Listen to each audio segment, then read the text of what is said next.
Hi guys, today we'll show you how to unrestrict someone on Instagram. If you've previously restricted an account, you can easily remove the restriction in just a few steps. First, unlock your phone and open Instagram. Tap your profile picture in the bottom right corner. Then tap the three horizontal lines in the top right corner to open the menu. Scroll down through the menu and tap Restricted Accounts. Tap Next at the bottom of the screen. You'll then see the accounts you've previously restricted. Find the person you want to unrestrict and tap Unrestrict next to their name. The restriction will be removed immediately.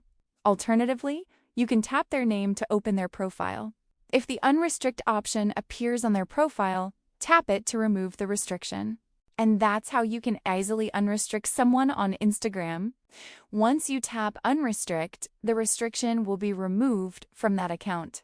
If this helped you, make sure to subscribe and comment for more simple tutorials.